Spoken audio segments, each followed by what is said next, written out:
জাহান্নাম থেকে তুমি আমাকে বের করেছো, জীবন নদীর পানি তুমি আমার গায়ের মধ্যে ঢেলে দিয়েছো, আমি আবার সজীবতা ফিরে পেয়েছি। আমি তোমার কাছে জান্নাত চাই না, শুধু নিরাপদ একটা দূরত্বে আমাকে রেখে আসো, যাতে জাহান্নামের আগুন আমারে কষ্ট দিতে না পারে।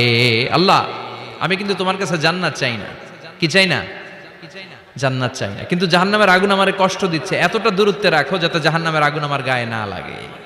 আল্লাহ বললেন, ওকে রাখবো, কিন্তু আমার সাথে একটা কন্ট্রাক্টে যেতে হবে, যে এটা তোমাকে দিলে তুমি আর নতুন করে কিছু চাবা না। সে বলবে আমি রাজি, কন্ট্রাক্ট হয়ে যাবে।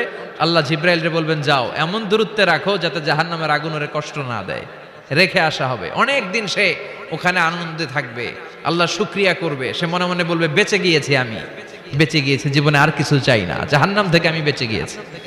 অনেকদিন থাকার পরে মনে মনে ভাববে, বাইসা তো গেছি, কিন্তু নতুন করে একটু ট্রাই করে দেখি, জাহান্নামের সৌন্দর্যের দৃশ্য একটু চোখ দিয়ে অবলোকন করা যায় কিনা। সে আল্লাহরে ডেকে বলবে, আল্লাহ ইনদি সুআল, আমার একটা ফরিয়াদ আছে। কি ফরিয়াদ?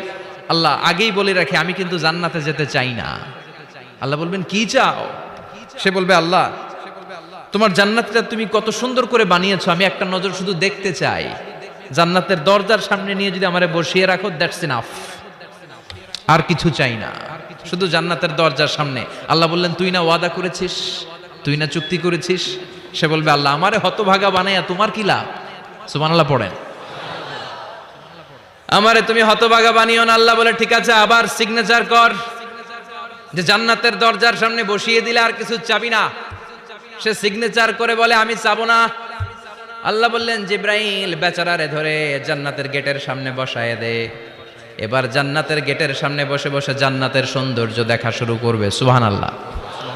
এমন সৌন্দর্য যেটা চোখ দিয়ে কেউ দেখে নাই, কান দিয়ে শোনে নাই, ওই সৌন্দর্য চোখে দেখে, কান দিয়ে আওয়াজ শুনে মাগার ভোগ করতে পারে না। অন্তরে জ্বালা আছে না নাই? এয়ার কন্ডিশনের রুমে ঢুকতে না পারলেও, এয়ার কন্ডিশনের রুমের দরজার বাইরে দাঁড়ালো, এয়ার কন্ডিশনের রুমের একটা ঠান্ডা বাতাস গায়ে লাগে না? কথা বলেন। তো ও যখন জান্নাতের দরজার সামনে দাঁড়াবে, ওর গায়েও এরকম জান্নাতের ঠান্ডা বাতাসের হিমেল ছোঁয়া গাটাকে শীতল করে দিবে।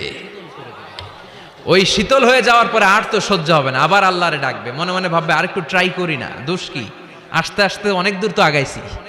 সুবহানাল্লাহ কইবেন না? এবার আল্লাহরে বলবে, আল্লাহ ইনদি সুআল, আল্লাহ তুমি যদি কোনো বিষয়ে নতুন করে ডিসিশন নাও, তোমারে জিজ্ঞেস করার মতো কি কেউ আছে?